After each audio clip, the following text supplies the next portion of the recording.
Okay, this is my letter to Prince Charles, which parallels the olive branch petition of John Dickinson in events leading up to the American Revolution and last-ditched efforts of the colonies to arrive at a peaceful solution. This was never responded to. In fact, there were some British spies who intercepted a letter from John Adams that basically saying that, well, this was just some appeasement that they were doing for John Dickinson, but that they wanted war.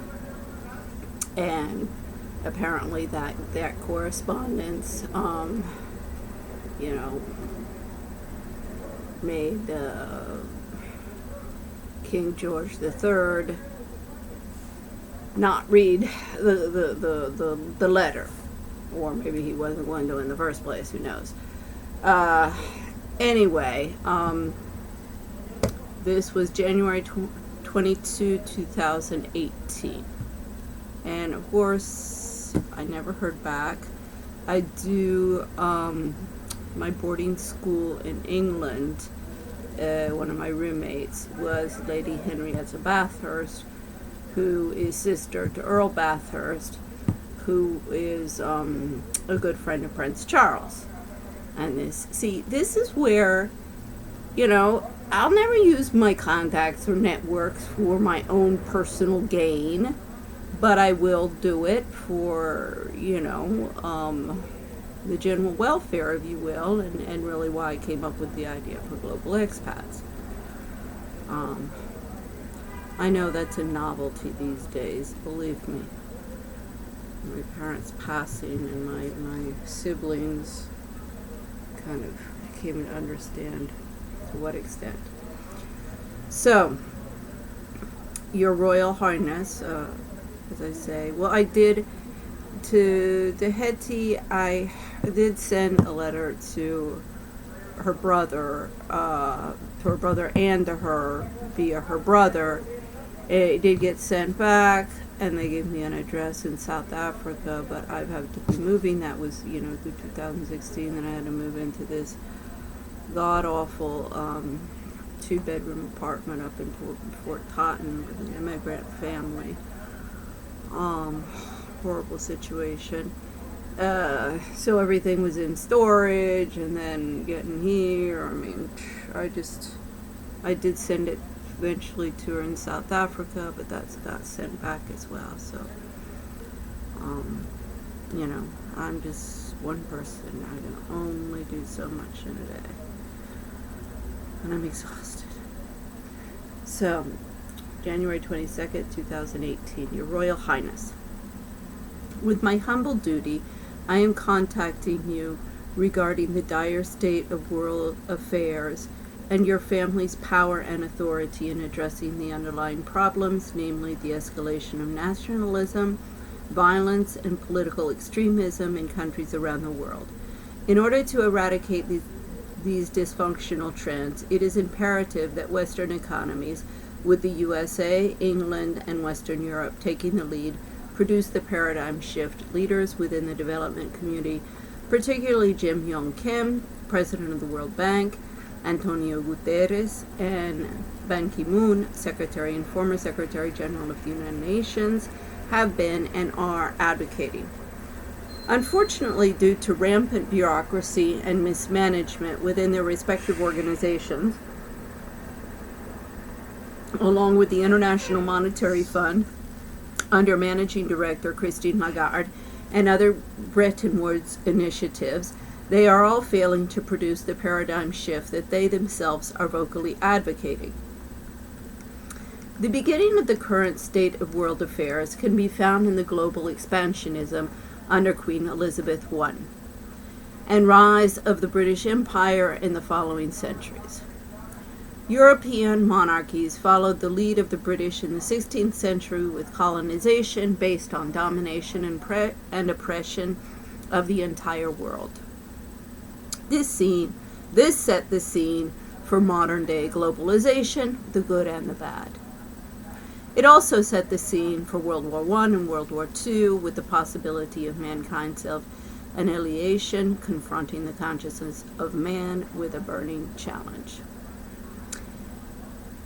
That's Galliano.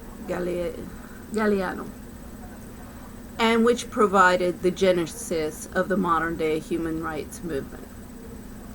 Unfortunately, the secular human rights movement of the past 70 years has not been any more effective than the religious human rights movement of the past 2 millenniums, which began with Jesus Christ and Christian religions, as well as Mohammed and Muslim religions.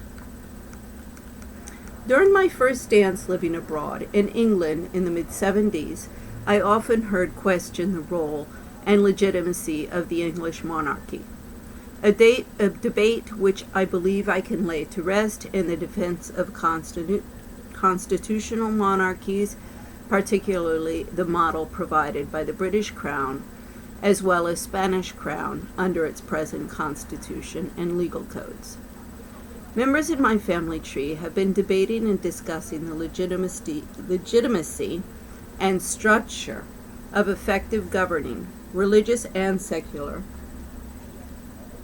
with the British Crown for over 500 years, going back to the time of Queen Elizabeth I.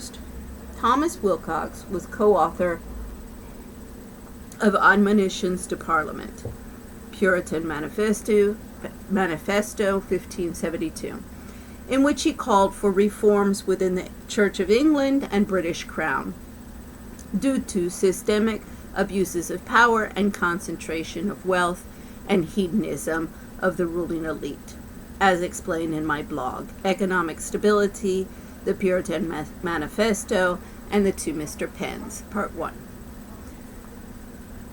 That was during,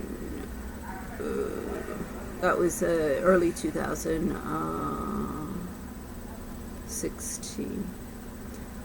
2 centuries later, another in my family tree, John Dickinson, penman of the Revolution, was calling for reforms in British rule of the colonies under King George III, for the same fundamental reasons: abuses of power by ruling elite. In 1774, with a petition to the king, and again in 1775 with the Olive Branch Petition, both these correspondences were ignored by King George, whose response to the second was a proclamation of rebellion against the colonies, escalating tension between the two, instead setting the stage for war. King George's refusal to receive and consider the Olive Branch Petition portrayed him as intransigent and unresponsive to the rights and needs of his subjects, providing John Adams and other like-minded founding fathers the opportunity to call for a separation of the colonies from Britain. One of the most radical and opposing of the founding fathers from Dickinson was Thomas Paine, whose publication Common Sense gained popular support for those who advocated for an American independence and war with Britain. In Common Sense, Paine explored at great lengths the origin and design of government in general, as well as contested the legitimacy of monarchs in the section entitled Monarchy and Hereditary Succession, in which he drew a very dark picture of monarchs and therefore their legitimacy. Unfortunately, American history of the past 2 centuries culminated in a growing autocratic and oppressive government in the USA, provides evidence supporting John Dickinson's contentions and arguments, which sought a peaceful and conciliatory solution with the British Crown instead of separation and war. While Dickinson and Paine were in much agreement over the origin and legitimacy of government, stemming from natural law and social contract theory, Their stance on the role and legitimacy of monarchs in democratic procedures were on opposite ends of the spectrum. As Dickinson and Paine and many others agreed, the legitimacy of government arose from its ability to provide for the general welfare, as explained by historian Robert G. Nadelson in his article, The Constitutional Contributions of John Dickinson, Penn State Law Review, Volume 101, :2. Dickinson implied people had two sorts of rights or powers: those who exercise could harm others, and those who exercise affected only oneself. Upon entering political society, people contributed some of their rights or powers to the central authority. Ideally, those contributed should be those in the first category. Man must submit his will in what concerns to all to the will of the whole society, and the authority of the whole must be coextensive with its interests. We may think of the rights contributed as one's alienable rights. When all people yield to society the power to injure others, then all could enjoy their retained rights more fully, because everyone received protection from injury and freedom from fear. Everyone benefited as a result. This was the common good, or the general welfare. However, when it came to monarchs and monarchy, the stance of Dickinson and Paine were completely different. In Common Sense, Paine provides a deprecating analysis of monarchies and kings, from which I quote: "If we inquire into the business of a king, we shall find that in some countries they have none, and after sauntering away their lives without pleasure to themselves or advantage to the nation, withdraw from the scene and leave their successors to tread the same idle round. In absolute monarchies, the whole weight of business, civil and military, lies on the king.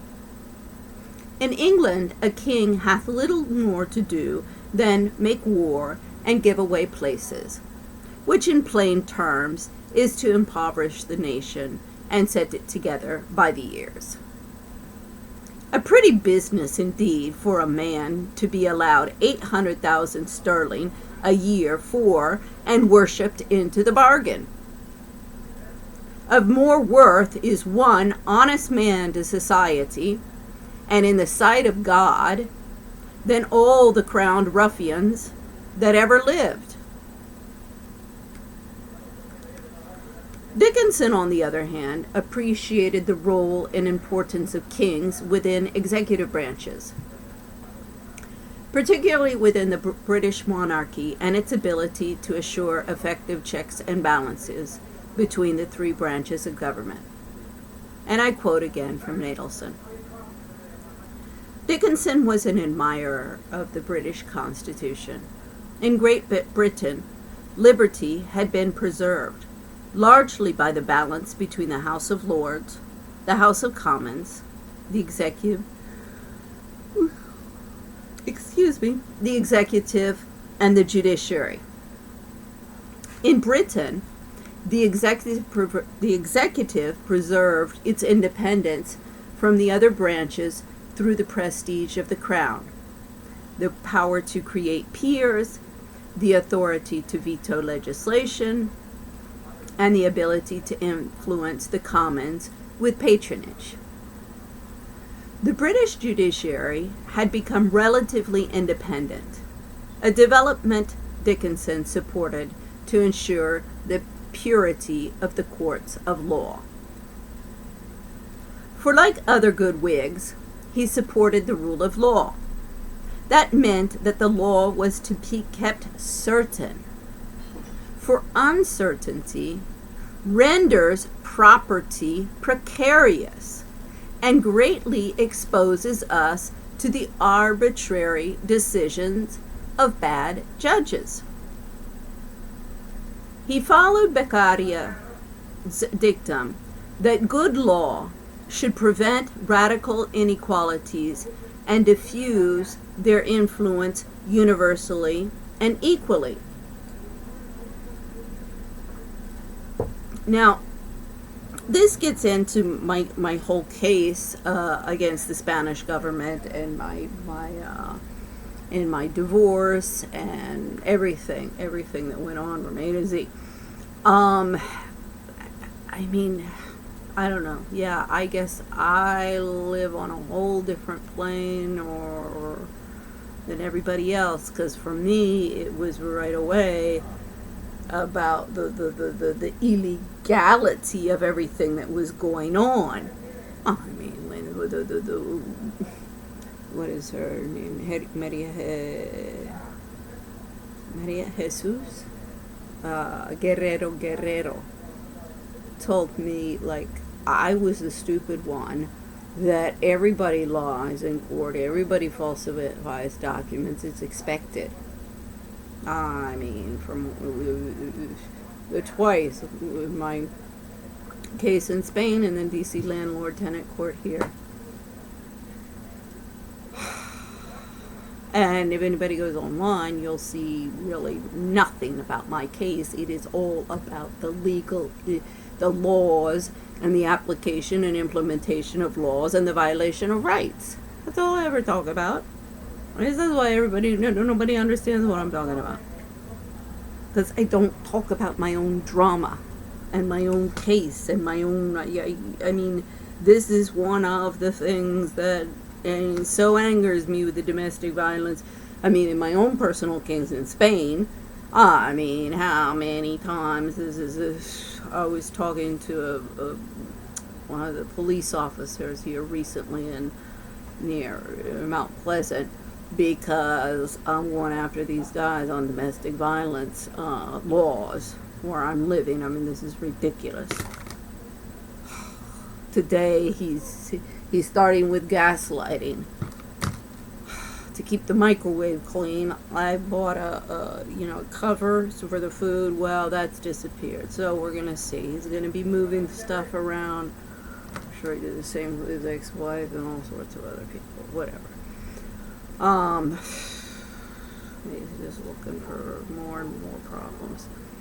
But anyway, the one of the decisions, one of the key agencies. I mean, I exhausted all sorts of domestic remedies in Spain, which I knew they were like, who the hell is this crazy lady? But I don't care, because those are exactly the agencies that should be looking at all of this, but they're all so far up in La La Land.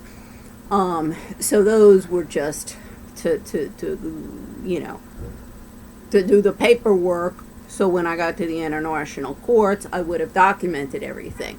But the most important decision was, of course, the Bar Association in Madrid. And that went back and forth. I think it took 2 years to finish all of that up. But after appeal, like, what the hell are you people talking about?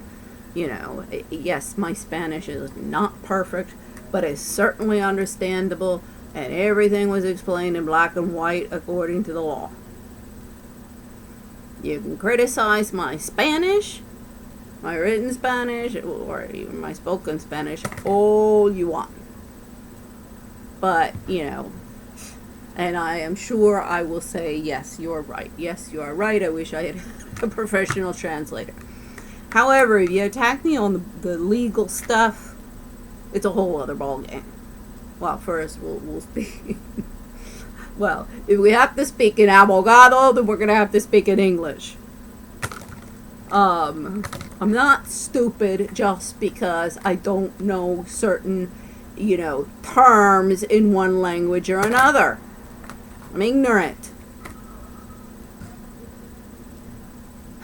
So, anyway, with the Bar Association, one of my favorites was it is the right of one's lawyers to violate the rights of their clients under the principle of judicial independence. Now, when I saw that BS, I was like, well, thank you very much. You just nailed your coffin shut. Thank you. So, this is where the independence, the British judiciary had become relatively independent. These wacko, and this is coming a lot from the alpha dominance feminists. This wacko idea, and the control freaks and the abusers, because of course, they can, just take anything that they want, pull it out of a hat, and make it, mean anything that they want it to mean. Just because they'll cackle and cackle and cackle and cackle until everybody throws up their arms and say, whatever you want, and just leave us alone. That's what this landlord's using the same. I was like, oh Lord. I even told him, I said, you know what the forensic psychiatrists call this? I found this out when I went through the courts in Spain. Gaslighting, from the movie Gaslight. It actually has a name. And for the women, it's all about Eve. Well, that's who's in power right now. The two-faced Eves. And you men are responsible because you marry them, you take them on as your mistresses, you have them in your workplaces, you give them in financial empowerment, and they castrate you like that. Susan Faludi even talked about that in her book Stiffed. That's documented all what that's happening. Grow a pair. So, when the delegates' attention turned to the executive, Dickinson again argued that ends should come before means. In his June 2 speech to the convention, he focused on the problem that he and his fellow delegates, who personally had known only monarchy, would encounter in creating a Republican chief executive. The executive should be independent from the other branches. But hitherto, executive independence had been achieved only in limited monarchies. In England, the executive's power was extensive.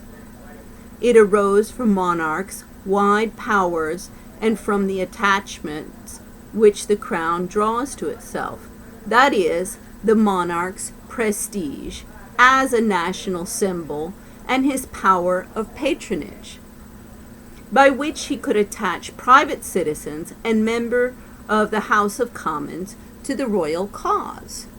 So this is where they empower the ruling elite. Back in the day, it was land grants and, estates and the like. Now, it's capital venture as money and a hedge fund.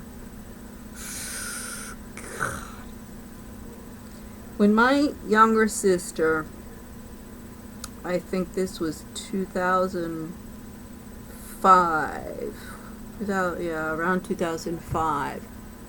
So I was still in Spain, and she told me, well, first she got involved in a scam for years. She's blamed it on my ex-husband. Oh, God. Great businesswoman. You get conned like this, my lord. But that she was going to give her money, the hedge fund people. And I was just, I had been out of the game since, I had left since the late 80s, the end of 87. And my ex was a currency trader and a banker and crashed and burned as the director of the Treasury Department of Banco Ganadero in Bogota, Colombia. 2002, 2003, I think we left. So, I wasn't, and I had observed, particularly currency fluctuations from, from a consumer perspective in Europe. Oh gosh, we were constantly between, he's French and Spanish, so we were constantly, and then we were living in Brussels, so we were constantly between, up and down between Spain, France, Brussels, and so, and well, let's see, when was the euro? I forget when the euro was exactly introduced. But I was like, thank you, when the euro came in, because I wasn't constantly having to pull out. Oh, okay, what's the the peseta was kind of easy. It was around 100 pesetas per dollar, and it was around fluctuated 5-6 French francs.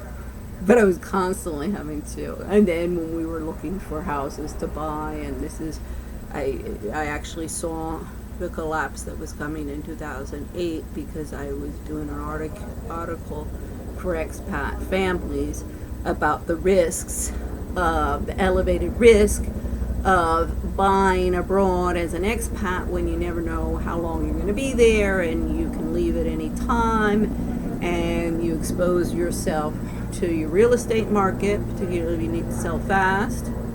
All you people in Washington, you're going to get a good look at what this is all about.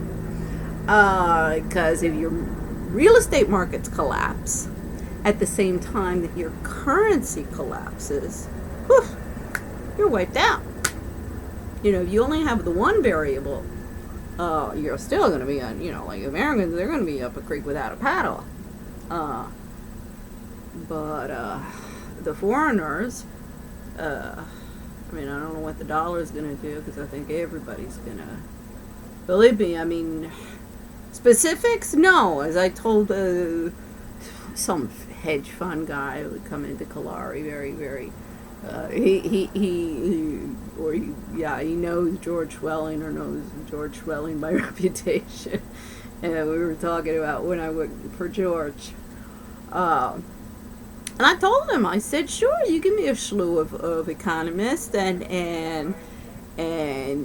traders and stuff like that who have been in the game and can crunch the numbers that need to be looked at here.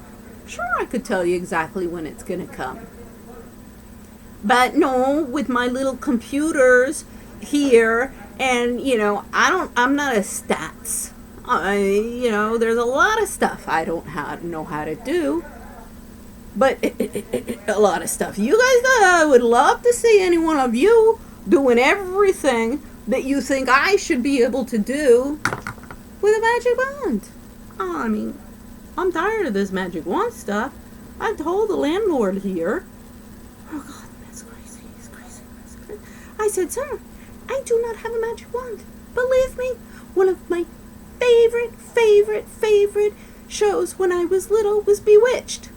I thought that was the best thing in the world. You could just and the house was clean, and you can get on to other stuff. But particularly, we had a clean freak mom. My lord. But I grew up, and I found out, no, it doesn't work like that. Unfortunately, everyone around me never grew up, and they still think. These guys really, they had to go through trauma because they're 3-year-olds. But that's pretty much status quo in this town. So,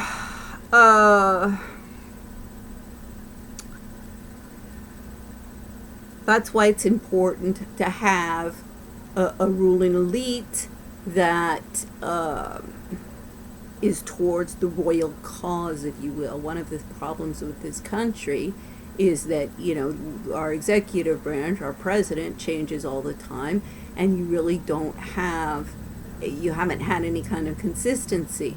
The robber barons took over in the 1800s, and have kept, have kept that paradigm ever since.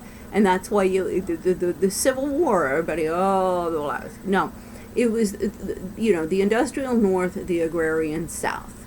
The industrial North won, and the agrarian South has been, paying for it ever since. What we need is a balance. This whole thing of bringing back manufacturing jobs, already in the 70s, 80s, our forte in the world was our excellent service. That's been destroyed, like, woo. Service? My favorite is when I get angry with them and they say, well, if you're rude to me, I'm not going to help you. Well, you weren't doing it in the first place, so I guess I'm no worse off, am I, you idiot?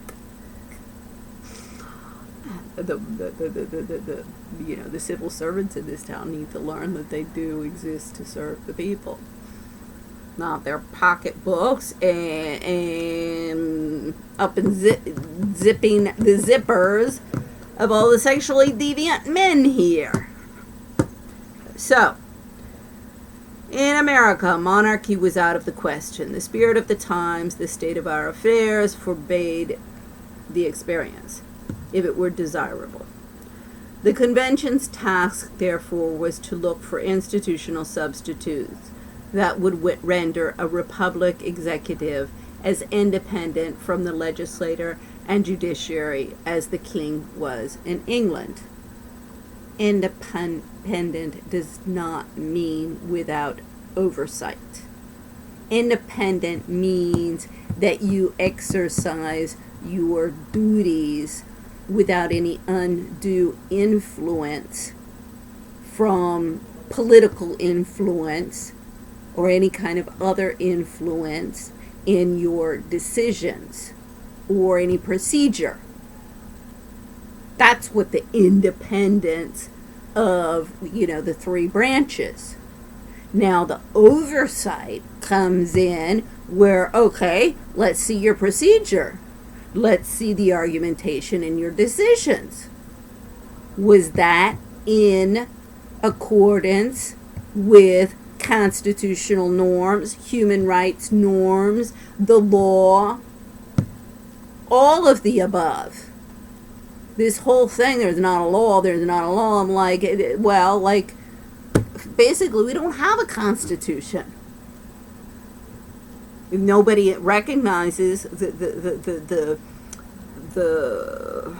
its principles, it basically doesn't exist.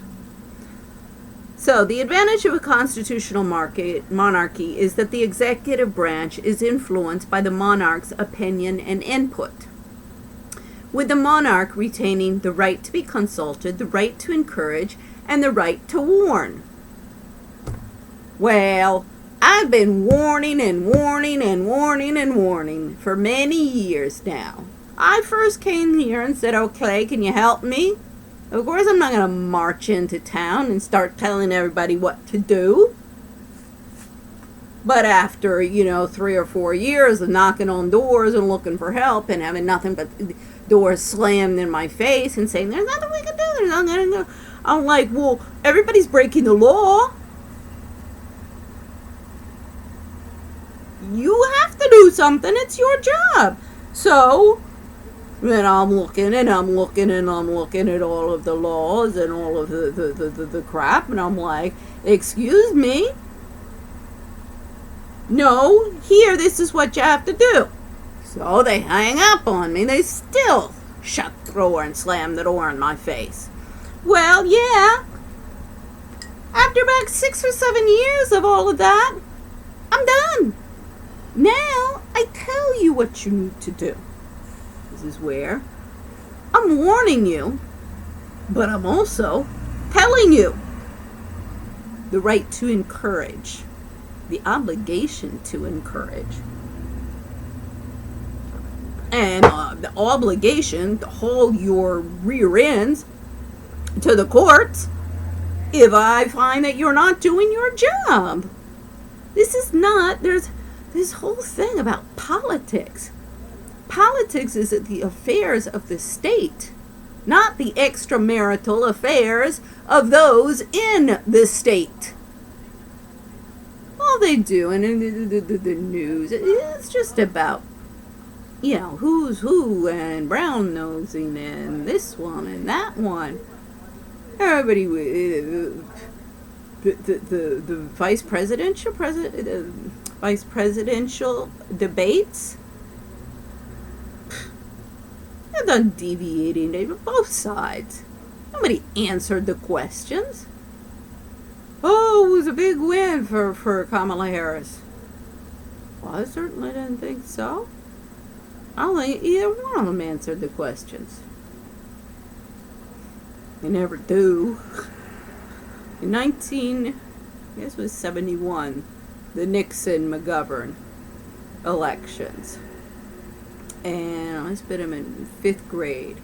And the teacher said, we're going to do like your parents. And we're going to follow this and study the issues, not make it into some popularity contest. And ever since then, and all over the world, whichever elections I've followed, I've thought, that teacher really didn't know what she was talking about. On the first. And unfortunately, oh Lord, too many of you PhDs and MBAs out there now that yeah, you passed the test, but you I don't know what goes on in some of your heads, because it's often some la-la land of Trumplandia. Okay. The advantage of the executive branch, whose head enjoys lifetime incumbency, is that the perspective of the socioeconomic challenges facing a nation or world are far different than an executive led by term presidencies, whose incumbency is limited to a maximum of 8 or so years. Monarchs see politicians come and go, while presidents are just another name amongst the politicians who come and go, and are easily swept up in the dangers of demos worshipping. That's what we got going on in this country and world. And believe me, it's not only in the United States. When, in Brussels, I mean, we had a very, very nice house, but we weren't part of the ruling elite. But in Colombia, yes, with my ex-husband's position there. And so, and I mean, I saw it, in France and Spain, just like I've seen it in the United States, and amongst the 10%ers. That we were amongst the 10%ers. But this whole demos worshipping is all over the place. All over the place. The Kim Kardashian, and really, this started with the Cornelia guest and Dev of the Decade. I mean, God.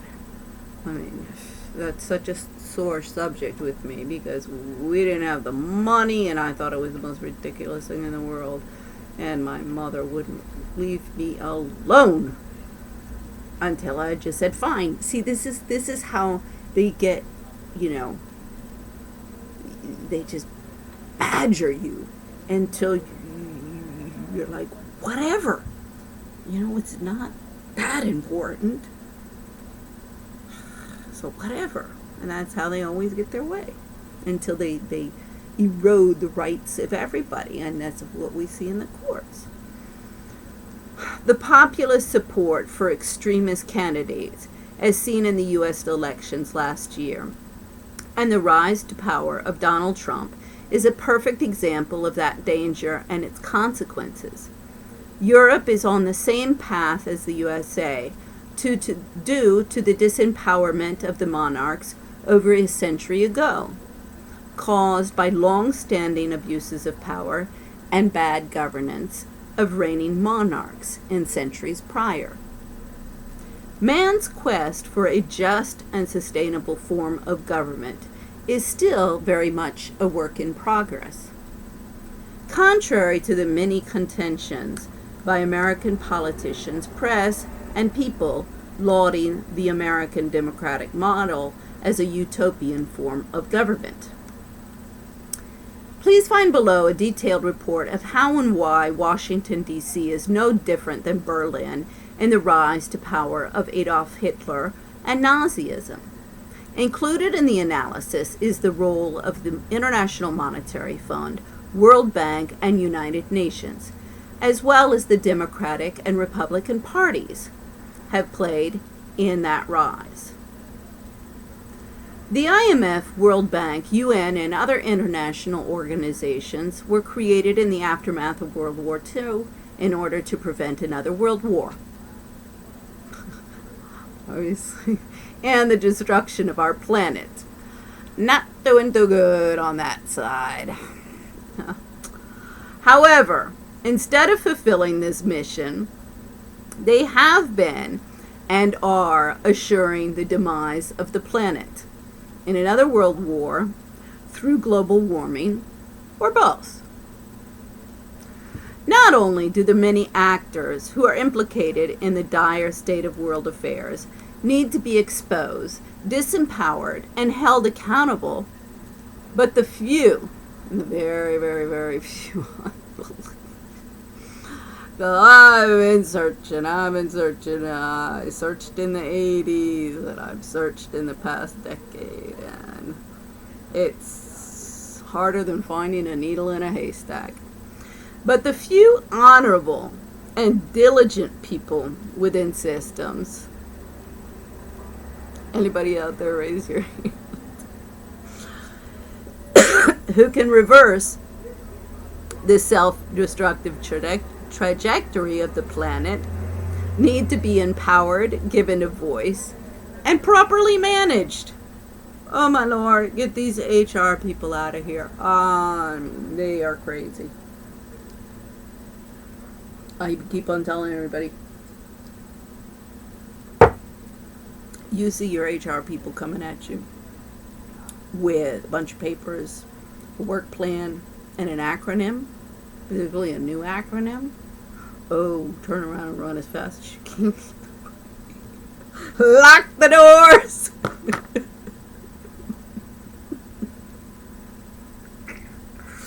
You all are ostracizing me. The ones that you should be ostracizing are those crazy, crazy bitches that have gotten into power. These alpha dominant cackling hands that just want to create havoc.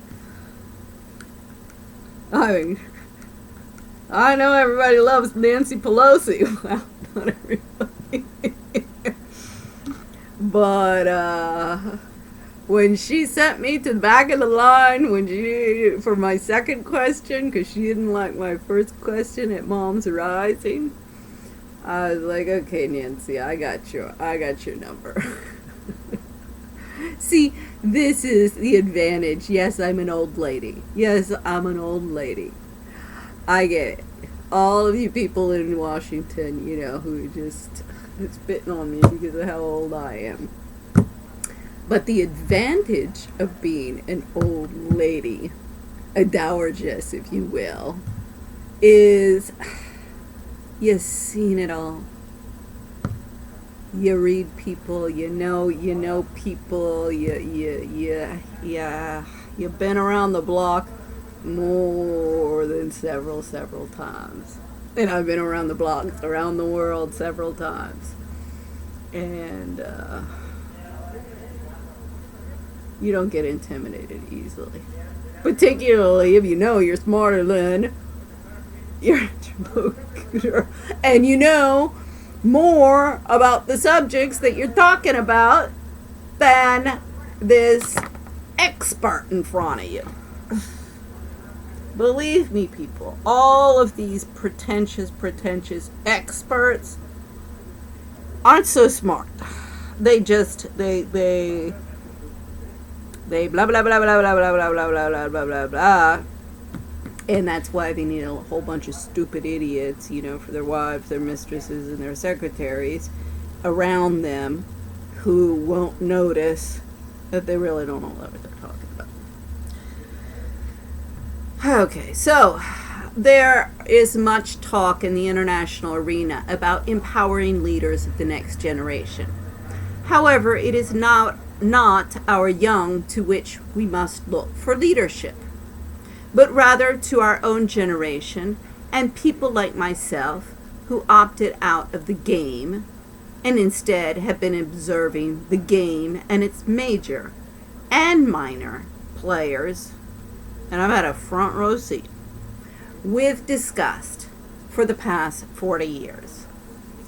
As my life story demonstrates, the world lacks leadership because anyone with the integrity, honor, and intelligence to lead is draconianly oppressed and silenced.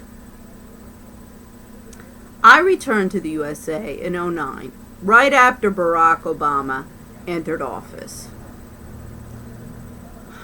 with, you know, like, my mother even was like, oh, I think it's so wonderful that the Americans have a new, you know, we've come to the point where we had a black president.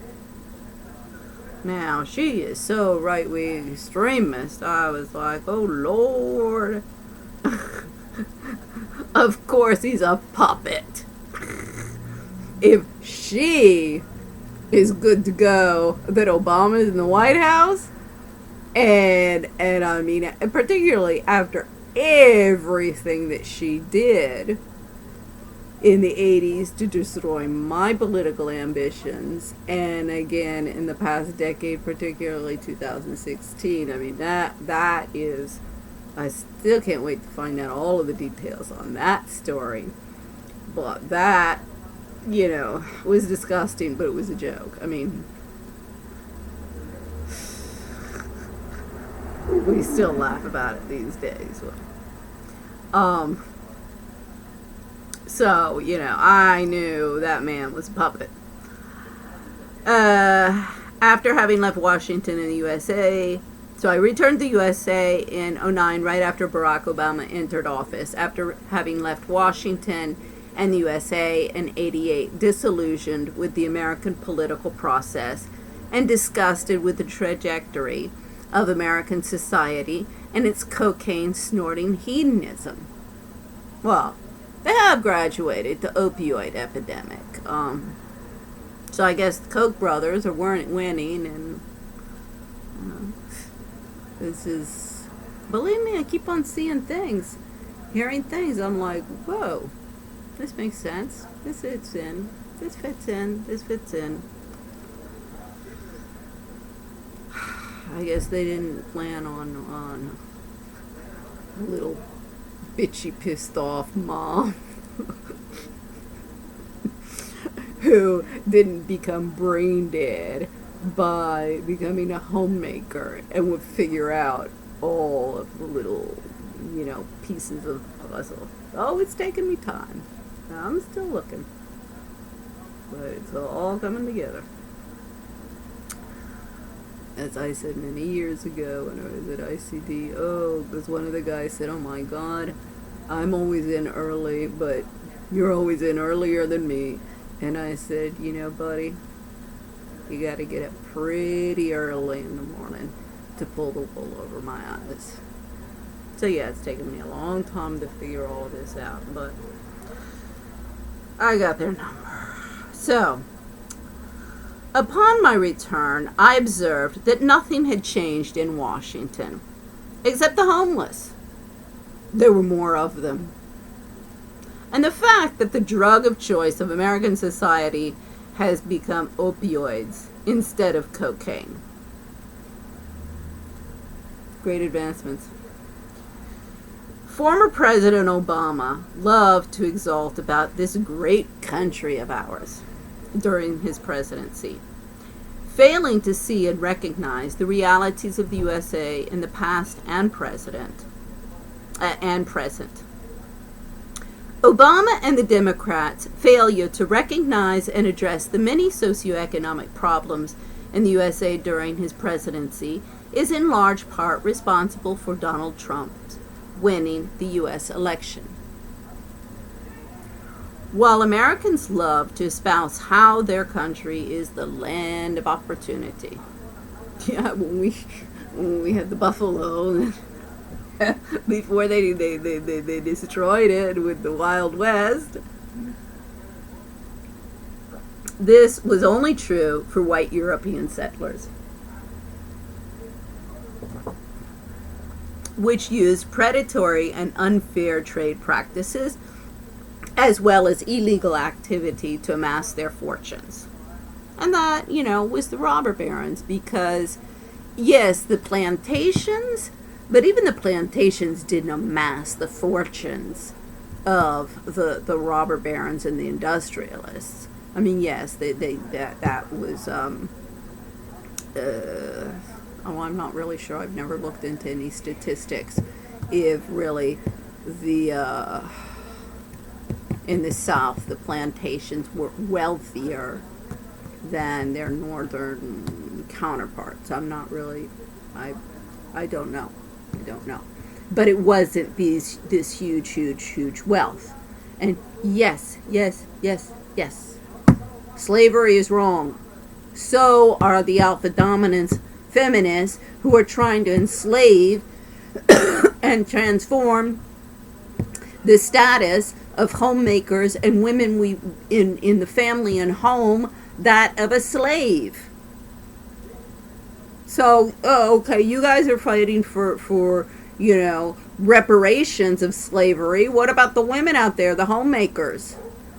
Any advancement that was made, and that wasn't made by the Western feminist movement of the past, 100 years. That was made over hundreds and hundreds of years.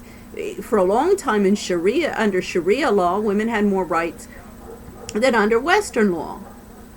Then you had the Renaissance in Western Europe, and that advanced the rights of everybody. But now we're backtracking. And that's why now in the Muslim countries and the Asian countries and all of those, they're advancing in the alpha dominance feminism, right to work, right to be bitchy, right to be a narcissist, right to consume, etc., but not the rights of women within the home and family. That they want to destroy, so it gives them all of the power. And everybody's playing into their hand. And in the process, going off a cliff. Let's see. However, for Afro-American, Latino, Asiatic, and American Indian populations, the USA was the land of indentured servitude and slavery. Again, under the robber barons. And granted, the South with the African Americans. But the Latinos, the Asiaticos, and the American Indians, that was mainly the Wild West. The U.S. was a land of however, for Afro-Americans, Latinos, Asiatics, and American Indian populations, the USA was the land of indentured servitude and slavery, with worse human rights violations than the oppressive regimes European immigrants had fled when they came to America, the land of milk and honey. I mean, the serfs in England, yeah, they a step above slavery, not much, but that exactly was a step above slavery, that there had been an advancement of rights, because, coming from the Romans, I mean, Slavery was everywhere. I mean, it was normal. There's a very, very, very good, I think it's called Norsemen. I forget if it's on YouTube or, excuse me, on Amazon or Netflix. But it's very funny. It's satirical of, you know, the in the Viking Age, and, you know, these horrible things of, oh no, well, the slaves have to be burned on they're gonna send the corpse off to be burned in the lake. No, the slaves have to go on board, and the slaves going, well, I'm not too much into this. I don't want to be buried alive. And they're like, well, I believe, I'm a Christian. I believe in Jesus Christ, so I don't have to do this. I mean, oh, and then they have to, you know, turn something to make the electricity for, and, you know, normally, and they're being whipped, and then some guy comes in, he says, no, this is like good exercise. This is like going to the gym. It builds your muscles. It's very funny. It's very funny. But it does give a very, you know, good example of you know, how ideas have really changed of what was normal and what everybody thought was the norm, and you know. So, my family's battles against oppression and the predatory paradigm that has dominated society for over 4,000 years, as stated, dates back to the early Puritan movement in England during the reign of Elizabeth I. It also includes John Paul Jones, father of the American Navy, in addition to John Dickinson during the American Revolution, Winston Churchill during World War II, my grandfather during Jim Crow, and my father, William C. Wilcox, M.D., in his lifelong denouncement of the predatory healthcare system in the USA. It appears at present that not only have I inherited the intelligence and foresight of my forefathers, but also the honor and integrity to challenge and stand up to a status quo of oppression and tyranny, even when faced with great pressure by those in power to silence and destroy me. I believe everybody in this town wants to shut me up.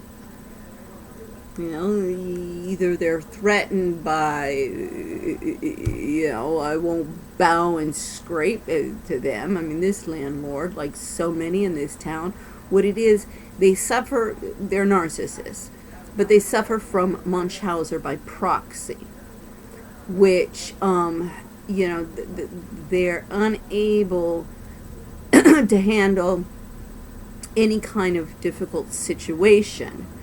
So they become hysterical. You know, oh my God, he screams and yells like a 3-year-old. Can't even respond to a simple, you know, question without going off on who knows what, and then screams and yells. So, you know, it's particularly flagrant here. But so he wants to have totally broken people around him that then he can take care of and appear to be this very charitable and kind and you know, good person, all the while, you know, very abusive. And I mean, but it's typical. It's classic case. So, everybody wants to silence me. It's not happening. My mother used to tell me, you would argue with God, and I would always respond, well, if he was wrong, I would. And I shut my mouth, or bit my tongue on, and you may think you're God, but you're not. because she would have slapped me. I've seen this all my life. I was born in boot camp. So all of my life, I've been an avid agnostic. See, my mom was so Catholic, all of this holier than thou stuff. And I was like, excuse me, I can't connect here, the rhetoric with the reality. And there's too much, horrible things that have been done by religion and religious institutions in the history of man to have believed that this could come from a benevolent God. So I was an agnostic because I always thought as well, atheist, well, you don't know either, so you're just as arrogant and presumido as those who say, if you don't believe that I believe, you're going to hell. So, all my life I've been an avid agnostic and great critic of institutionalized religions. However, in the past decade, I have not only become a true believer in God, but also I've come to believe that His mission for me is to challenge the dysfunctional trajectory of the world with implementation of the paradigm shift so desperately needed. I believe Your Royal Highness and I share many of the same views as to which direction the global social order should move. And in my reports and blogs, I provide the analysis, argumentation, and legal basis for what needs to be done in legislative, executive, and judicial branches of government, as well as implementation. I hope you will examine my work and assist me in assuring integrity, transparency, accountability in the IMF, World Bank, UN, and other Bretton Woods initiatives, so that they in turn may assure integrity, transparency, and accountability in the government agencies they are responsible for overseeing. Never has the world more needed these institutions and the leadership their structures and mission can provide.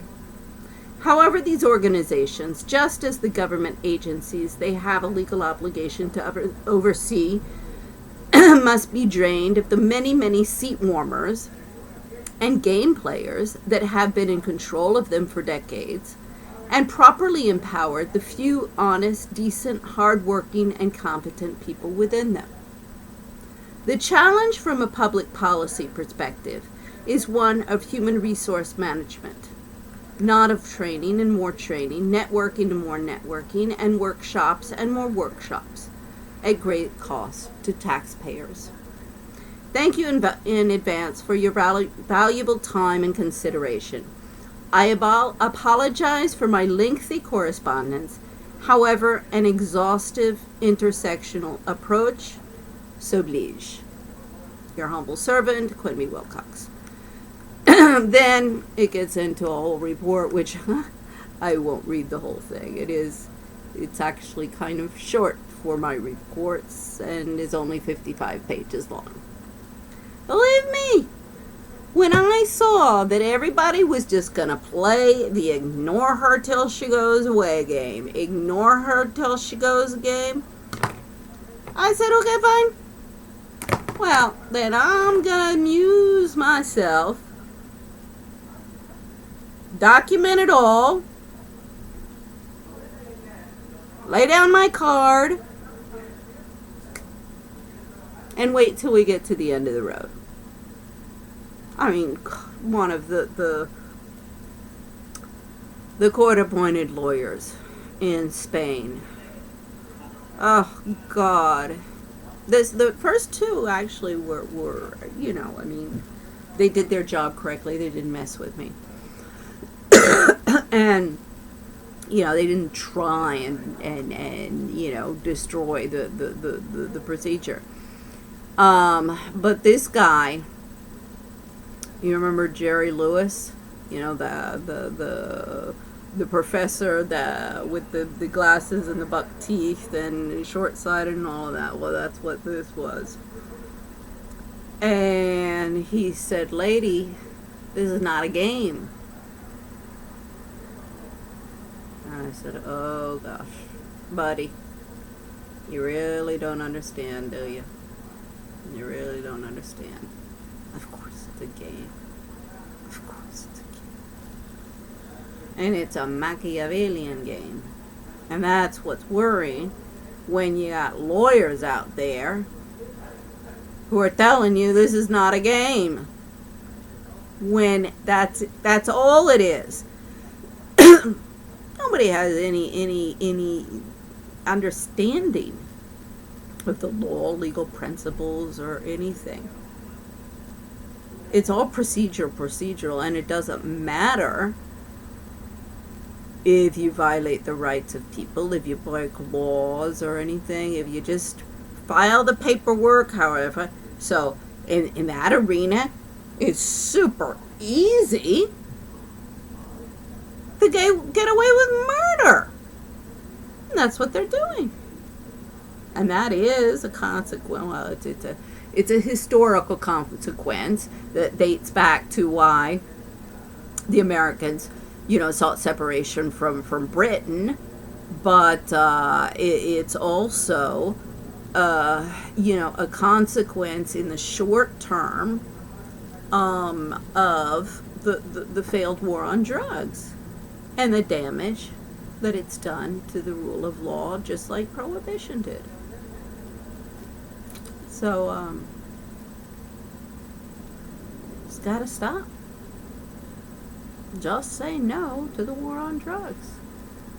I mean, everybody rah, rah, rah, Obama, the great black hope. As I say, when somebody like my mother, Trump supporter all the way, well, at the end, I don't think she was following too much, and she was kind of out of it, so I don't think she really followed the Trump stuff. But she would have been, and would be today. So somebody like her is going to be, I think it's so wonderful this country has a black president. She's not afraid of him, but she was afraid of me. Oh, she was afraid of me. She wanted to destroy me. She wanted to destroy me.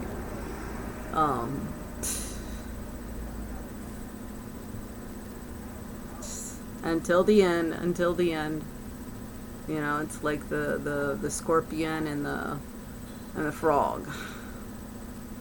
Where the scorpion needs to get to the other side of the river and tells the frog that of course I won't bite you and kill you, because then we'll both drown.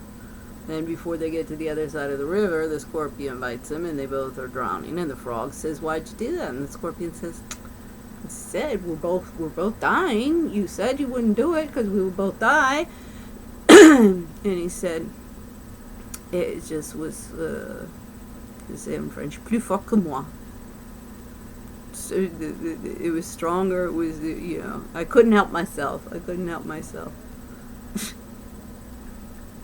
And unfortunately, the narcissists, like Thomas Paine, see, if they sit around just having parties, whining and dining and getting laid. I mean, my Lord, the whoring and pimping going on in this town just really, really, really tires me.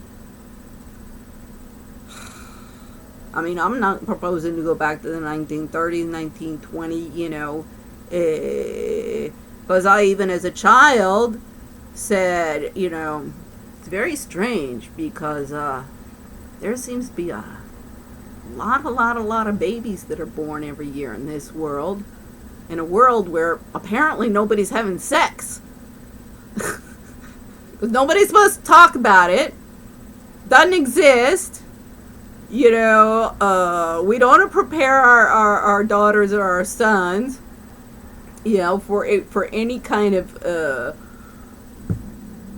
relationship with the opposite sex. No, just lock them away and don't talk about it. It's something that you just have to put up with when you get married. Is it any wonder that everybody ends up having so many damn affairs? Or, marriage is just another way to cash in. I mean, before women moved into the workplace, you know, the excuse of marrying for money was because you couldn't get a job making your own money. Well, now, yeah, you want to have your cake and eat it too.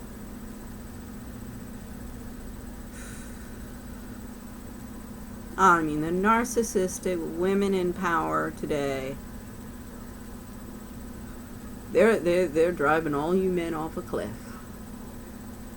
And under RICO, under Foreign Corrupt Practices Act, under Article 6, under Article 7 of the Rome Statutes, all sorts of stuff.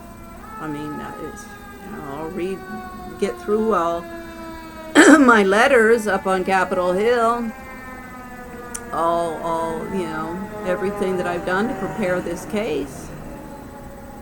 Nobody ever denies that anything is wrong with my argumentation. They just insult me. Fat, stupid, ugly. Fat, stupid, ugly. I've heard that all my life, so it doesn't bother me. I mean, this whole stuff about, just insulting everybody, attacking everybody. I mean, when somebody does that with me, I'm like, when you finish with your little thing there, then let me know and I'll come back and then we can discuss this issue. But I'm not going to waste my time. I mean, I love Kamala Harris in the Saturday Night Live 2020 election skit for the presidential elections. And she comes in and she says, enough, boys. Now you two get together, you play nice. Well, unfortunately, she goes in, oh, Biden, my little Biden, he's, my good little Biden. Now, Trump, you apologize. I'm sorry. When I walk into that, I go, excuse me. Okay, so everybody's going to start apologizing to everybody because you're all involved. And you're going to get to work. And if I hear any more flack from any of you, you can go for a timeout. Well, timeout in the big boys world is called prison. Kindergarten, it's a chair in the corner. Or some of you should probably end up in a psychiatric ward. Yeah. Some of you are so far gone that I don't even think that you have the mental capacity to understand some of the things that you're doing. I mean, you need justice, but you need compassion in this world.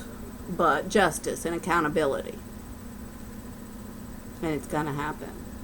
And the more and more and more everybody in Washington, tries to shut me up and tries to just, it's not going to happen. I mean, I get that from my family all the time. Oh, that's not going to happen. That's not going to happen. And I'm like, why not? All the proof, all the evidence, that's what it indicates. Oh yeah, but see, they won't be able to deal with it. So they prefer to just say, well, it won't happen, it won't happen, it won't happen, it won't happen. And the day that it does,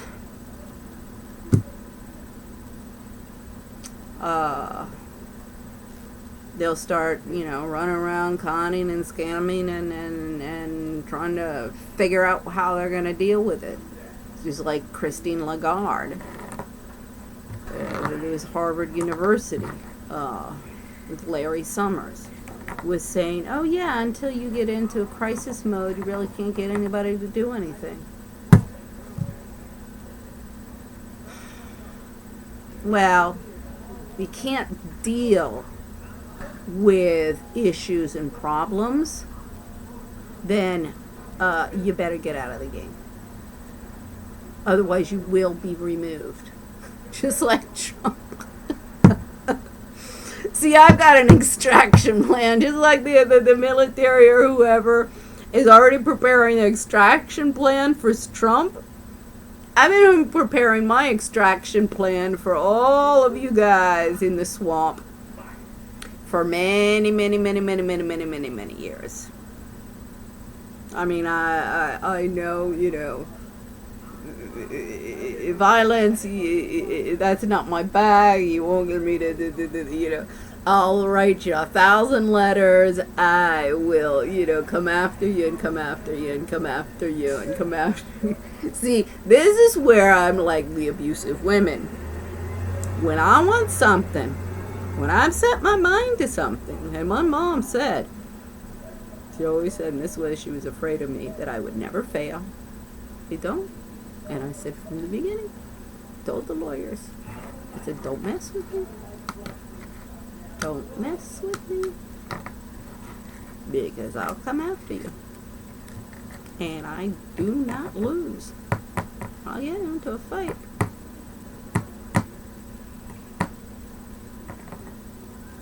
Till death do us part.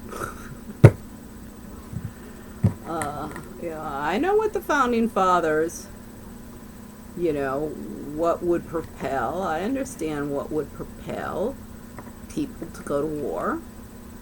However, I've always been a pacifist.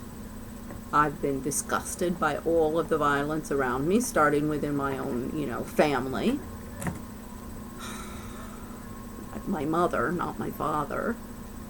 And this cacophony and this narcissism and this social cloning and you know, first words out of her mouth would be, do they have any money? How much?